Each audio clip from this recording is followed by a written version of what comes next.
Tu penses être un vrai héros? Oublie tout. Le mode honneur de Baldur's Gate 3, c'est pas juste un défi, c'est un baptême du feu. Une seule sauvegarde, une seule erreur, et pouf, ton groupe finit en kebab pour gobelins. Aujourd'hui, je vais te parler de 50 faits, ouais, juste 50 faits, qui vont te faire comprendre pourquoi ce mode est une dinguerie, et pourquoi seuls les vrais en sortent vivants. Donc ça va être découpé en plusieurs parties, on commence tout de suite avec la partie 1, les règles du jeu, les 10 premiers faits, les règles du jeu sadique. Le fait numéro 1, c'est qu'il y a une seule sauvegarde, vous le savez. Pas de retour en arrière, c'est comme la vie, c'est cruel, c'est sans contrôle Z. Numéro 2, si ton groupe meurt, c'est fini. Numéro 3, tu ne peux pas recharger après avoir raté un jet de persuasion. Tu vis avec tes décisions. 4, le jeu est plus intelligent. Les boss utilisent des mécaniques exclusives, en mode honneur. 5, tu veux un exemple? Le boss de fin, a une forme alternative, qui n'existe que dans ce mode. Je te spoile pas, mais le boss de fin, très compliqué. 6. L'IA, elle lit ton âme. Elle cible tes persos faibles, elle gère beaucoup mieux ses ressources. 7. Les ennemis peuvent te bloquer, te piéger, contourner tes buffs. 8. Les ennemis infligent des dégâts augmentés. 9. Tu n'as pas le droit à l'erreur sur les choix de dialogue clés.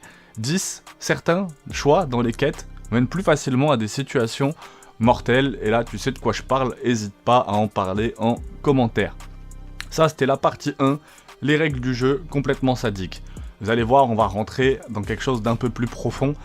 Surtout, plus les parties vont avancer, plus on va rentrer dans des choses très profondes. Là, la partie 2, stratégie, méta, abus, les faits 11 à 20, ça va être très très cool. Numéro 11, le multiclasse est quasiment indispensable pour finir le jeu. Sans multiclasse, ça se trouve, certains ne savent même pas qu'on peut avoir plusieurs classes. Et on fait tout le jeu, moi j'ai fait tout le jeu ma première fois quasiment avec une seule classe. Là, le multiclasse est quasi indispensable. 12. La classe paladin, surutilisée pour sa résilience plus son burst. 13. Les familiers, qui sont des sauveurs de run.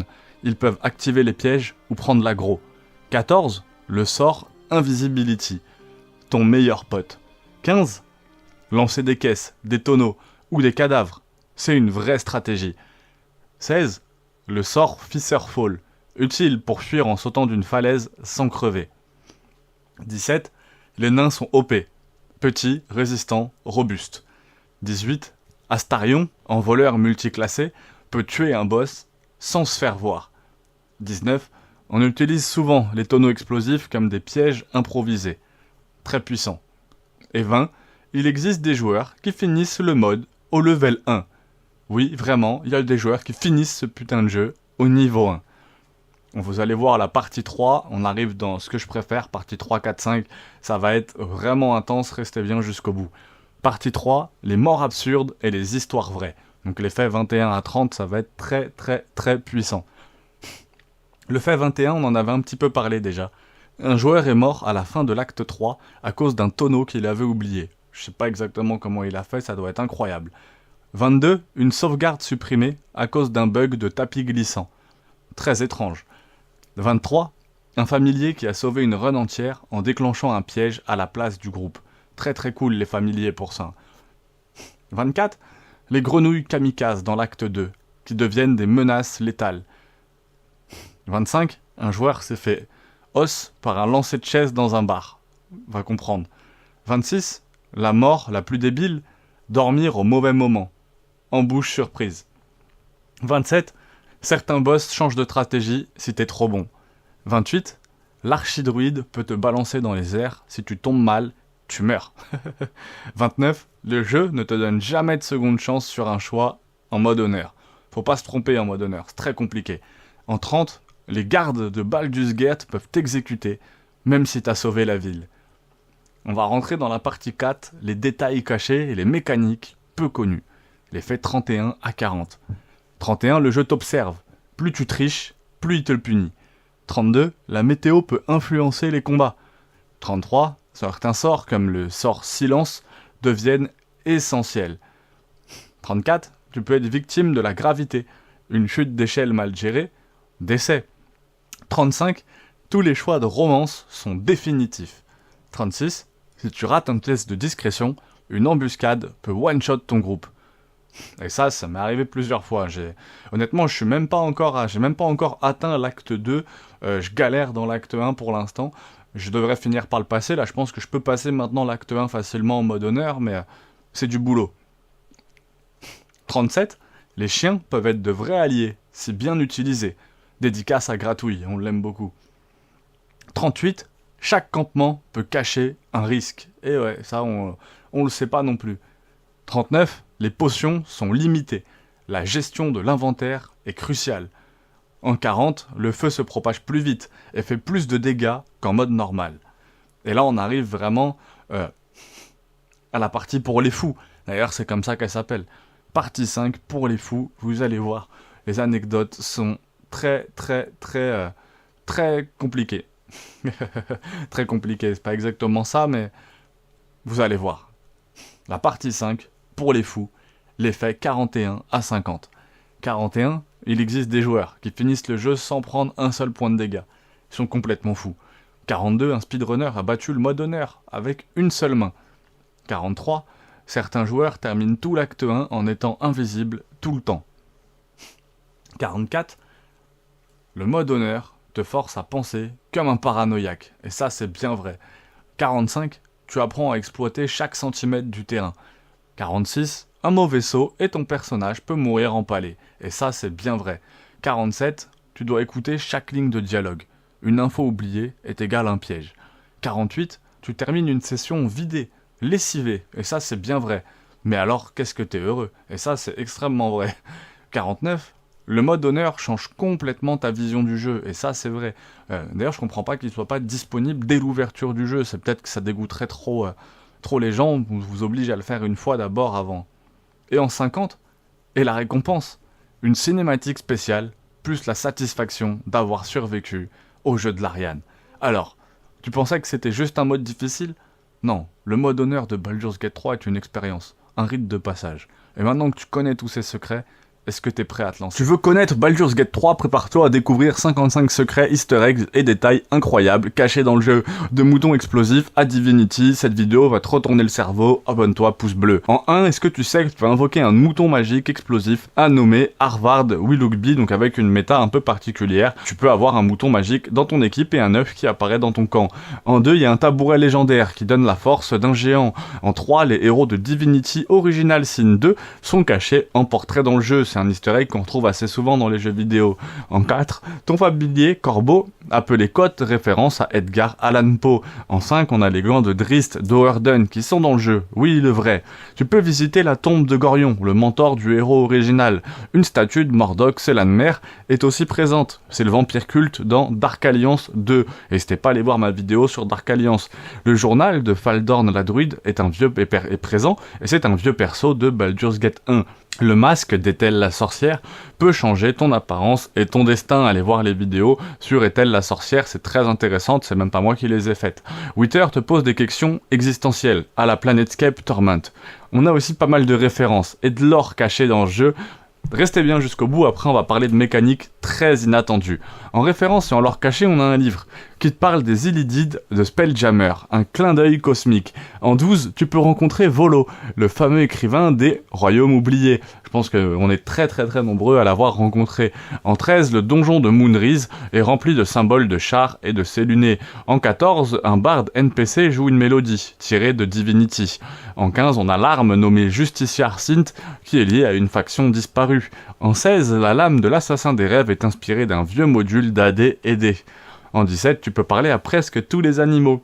Même une grenouille, crapaud bossu. Et ça, c'est très intéressant. Là, en faisant l'acte 1, il y avait un des bœufs, bœuf l'animal, qui était justement dans le camp des Tieflins, qui est un petit peu plus que juste un bœuf. Et j'ai mis beaucoup de temps à m'en rendre compte. En 18, on a des potions avec des effets négatifs hilarants, comme éternuer du feu. En 19, certains cadavres savent des trucs absurdes si tu leur parles avec le bon sort. C'est un peu la même mécanique que celle des animaux avec la potion de communication. Pareil, pour les cadavres avec la potion de communication, mais avec les cadavres. En 20, une pierre dans les égouts te parle avec la voix de l'Ariane Studio. Sérieusement. On passe aux mécaniques inattendues, après on aura des secrets de développement. Restez bien jusqu'au bout, ça va être très intéressant. En mécanique inattendue, tu peux poser des pièges dans les cinématiques. Et ça fonctionne. Et ça a l'air lunaire. Je sais pas si certains ont des exemples de vidéos avec un peu tout ça. N'hésitez pas. En 22, tu peux créer une chaîne d'explosion avec du vin, des tonneaux et une étincelle. En 23, certains familiers Chante quand tu es dans l'outre-terre. En 24, il est possible de voir ton propre destin dans un miroir magique. En 25, tu peux adopter un bébé illitite, oui, et il te parle. En 26, dormir trop souvent déclenche des événements uniques, parfois mortels. En 27, il y a un fantôme qui te suit, si tu touches un objet maudit. En 28, certains PNJ réagissent si tu te regardes trop dans les miroirs. En 29, un boss peut être tué avec une seule flèche bien placée si tu connais le bon angle. En 30, un loup peut devenir ton compagnon fidèle à vie, selon tes choix. Alors un loup, ou est-ce qu'il parle de gratouille? Je sais pas, mais un loup en tout cas. On passe au secret de développement. Un dev a caché son anniversaire dans un code de coffre. Très très très malin. En 32, puis j'ai dit 13, je crois, en 32, on a l'un des PNJ qui chante une chanson improvisée par Ney Newbon, la voix d'Astarion. En 33, le fichier havardshep.json existe vraiment dans le code du jeu. En 34, un bug non corrigé permettait à Gale de lancer 3 météores par tour. Et en 35, il y a un mode développeur caché dans certaines vieilles versions alpha. On passe désormais au combat, build des pouvoirs, ensuite on aura les romances et relations, certaines interactions un peu what the fuck, et les choses les plus intéressantes qui arrivent, restez bien jusqu'à la fin. Combat, build des pouvoirs. En 36, on a le pouvoir domination, qui peut te permettre d'éviter un boss entier. En 37, tu peux copier certains sorts de PNJ ennemis, même des boss. En 38, t'as une grenouille nommée Croactulu, qui peut absorber les illusions. En 39, les squelettes invoqués ont des répliques personnalisées selon ton alignement, et un combat peut changer en pulse si tu actives un mécanisme secret. On passe désormais aux romances et aux relations. En 41, tu peux romancer un personnage maudit, mais c'est très dangereux. En 42, certaines scènes de romance changent selon ton campement et selon la météo. En 43, si tu rejettes certains persos, ils peuvent te trahir plus tard. Et en 44, la scène de groupe romantique, tu la connais pas encore, et c'est un secret, la scène de groupe romantique. On se doute de ce qui doit se passer, mais alors là, s'il y a moyen de faire ce que je pense là, la scène de groupe romantique, hein, c'est assez... On parle d'orgie clairement, s'il y a moyen de faire ça, ça serait une dinguerie. Et en vous racontant ça, à chaque fois, je me rends compte que j'ai vraiment pas fait le tour de Baldur's Gate, alors que...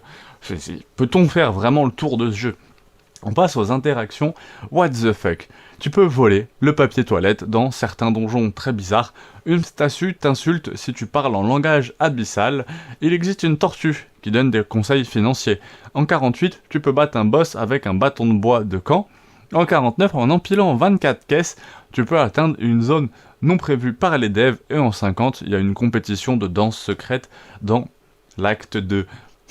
Pour les 5 derniers points, on passe aux récompenses et aux fins alternatives. En 51, il existe une fin secrète où tu trahis tout le monde, même toi-même. En 52, si tu aides un certain PNJ oublié, il revient avec une armée à la fin. Ça fait truc de fou, ça. En 53, si tu peux obtenir une monture dragon dans certaines conditions ultra rares, bien sûr. Et en 54, une fin d'ombre te permet de régner dans l'outre-terre. Donc ça, je l'ai pas eu du tout. Et enfin 55, tu peux te ressusciter toi-même si tu caches un objet bien précis au début. Pareil, ça a l'air d'être un truc de ouf, tout ça, honnêtement, ça me donne qu'une envie, c'est de relancer ce jeu qui est juste incroyable. Vraiment, c'est juste une pépite en réalité, ce jeu, donc franchement...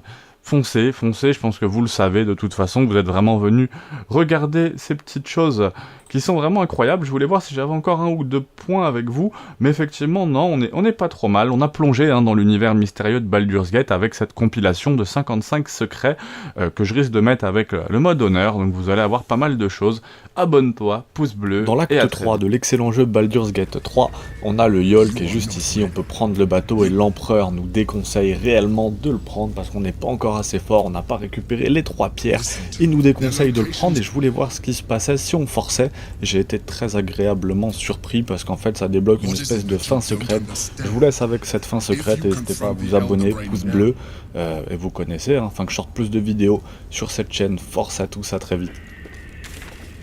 Je vous laisse savourer bien sûr la fin, ça arrive tout de suite, là je vais activer le bateau une dernière fois et c'est parti. It seems you do not value your life, nor the lives of anyone else. Proceed. Your chest constricts. Your thoughts begin to splinter.